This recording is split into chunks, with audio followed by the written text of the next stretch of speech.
Namaste students, I am Jeeven Mr. Kanaya Lanagar, Assistant Professor from Faculty of Agriculture and Veterinary Science and Methodology, Jyoti Vidyapeeth Women's University Jaipur.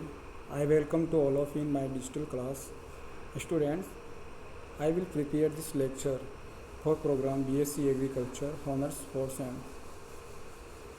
This is my subject, electric course landscaping. Students, today I am discuss about terrace garden. So let's start. Define terrace garden. A terrace is a raised space of ground constructed around the a dwelling house or at the corner of a garden or on the side of a hill. When this terrace is used for some sort of gardening is known as terrace gardening. Terrace gardening means when the sides of hills or corner of gardens and the dwelling house construct around the red space. इसका मतलब होगा कि जब भी कोई हिल की जो sides में या फिर गार्डन के कोई कॉर्नर्स के अंदर या फिर जब कोई निजी घर जिसके आसपास के एरिया में जब कोई एक रेस तैयार करते हैं, मतलब कोई गार्डन तैयार करते हैं जिसके अंदर जो व्हेन दिस द टेरेस, मतलब इसमें जो terrace is the use for short time gardening, जिसके अंदर टेरेस को कुछ टाइम के लिए गार्डन तैयार करना, उसको टेरेस गार्डन जाना जाता है के नाम से जानते हैं. इसके अंदर है कि टेरेस गार्डनिंग के अंदर की the creating garden on the roof of the building is known as roof garden. इसके अंदर और दूसरी डेफिनेशन के अंदर बताया कि रूफ गार्डन क्या होता है कि जब कोई गार्डन जो रूफ के जब बिल्डिंग के जस्ट ऊपर जब कोई गार्डन तैयार करते हैं तो उसको रूफ गार्डन के नाम से जानते हैं. इसके बाद है in the modern day home with compound and lawn specially in city and lawn are become rare.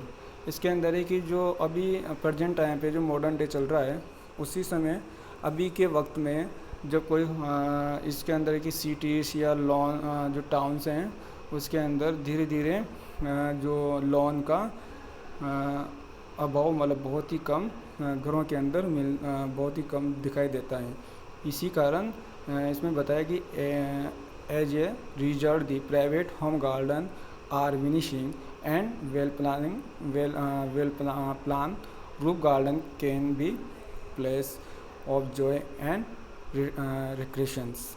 इसके अंदर है कि परिणाम स्वरूप जो जितने भी प्राइवेट होम गार्डन्स हैं इसमें ये धीरे धीरे होम गार्डन का दुर्बल होता जा रहा है, मतलब इसको कम होता जा इसका जो प्राइवेट गार्डन का उसकी जो वैल्यू है वह कम होती जा रही है और इसके स्थान पर जो रूफ गार्डन का स्थान ले लिया गया, जिससे जिसका एक तो जॉय मतलब इंजॉय के लिए और रिक्रिएशन और कुछ आरामदायक के लिए उसको बहुत ज़्यादा यूज़ में लिया जा रहा है रूफ गार्डन को.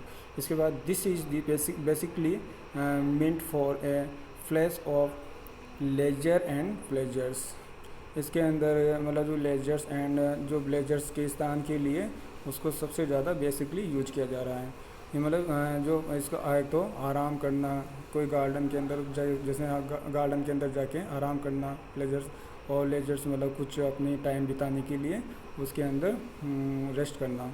इसके बाद the terrace garden is a generally constructed just in the front end of the house from where a view of the all garden can be obtained.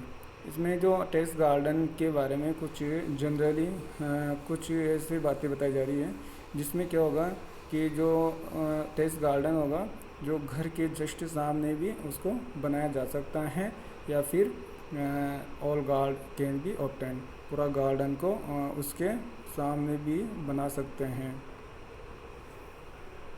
और या फिर उसके गार्डन उसमें बताया कि घर के सामने या फिर गार्डन के अंदर भी इसको बना सकते हैं. But this can also be construct in only on corner of the garden, मतलब कोई गार्डन के कॉर्नर में भी उसको तैयार कर सकते हैं। Where the clear we can be obtain. इसके बाद fundamental different between the ground garden and roof garden is that the at the found level at the depth may be limited with the source of ground waters. इसके अंदर बताया जो fundamental different बताया, इसके अंदर कुछ डिफरेंट हैं, विशेष रूप से कुछ डिफरेंट है, जैसे कि जो ग्राउंड गार्डन और जो रूफ गार्डन के बीच में कुछ डिफरेंट हैं। और इसके बाद में that found the level of the depth, जिसकी गहराई के हिसाब से ये कुछ लिमिट होता है। इसमें जो सोर्स हैं, जैसे ग्राउंड वाटर का सोर्स हैं, कुछ सॉइल का भी सोर्स होता है। जैसे इसमें बताया the water where is on the roofs, जो रूफ्स के जो छत जो रूफ होती है, जो कोई बिल्डिंग की छत होती है, उस पर जब सोइल की जो डिप्थ रखते हैं कितनी होनी चाहिए, ज़्यादा से ज़्यादा इसकी 60 सेंटीमीटर के आसपास से ज़्यादा नहीं होनी चाहिए, लगभग इसकी 60 सेंटीमीटर उसकी जो सोइल की डिप्थ होनी चाहिए। But generally varying between the 20 to 30 centimetre, लेकिन उसमें अगर जनरली बात करते हैं तो ओनली 20 से और 30 सेंटीमीटर के बीच में ही उसकी सोइल की डिप्थ होनी चाहिए। कंटेनर प्लांट भी इसके अंदर रख सकते हैं, किसके अंदर, ब्रिक्स के अंदर। इसके बाद में है over the roof adequate and drainage should be provided for the main rain and the excess the irrigation water to drain off quickly. इसके बाद बताया कि जो रूफ गार्डन होगा, रूफ गार्डन के अंदर जो ड्रेनेज सिस्टम होता है वह भी एक अच्छी तरह से उसके अंदर ज़रूरी है, जिससे क्या होगा, जो एक्सेस वाटर और जो एक्सेस इरिगेशन होता है, जैसे रेनफॉल वाटर या फिर कभी कभी जब हम ज़रूरत के हिसाब से जब वाटर की जब क्वांटिटी उसके अंदर देते हैं तो ये कोई एक्सेस वाटर को भी ये कम कर सकता है, मतलब उसके लिए ये सूटेबल होता है ड्रेनेज सिस्टम। इसके बाद है water garden and water garden, rock garden and lawn, hanging baskets, climbers and my form the part of roof garden. ये सब रूफ गार्डन की पार्ट होते हैं।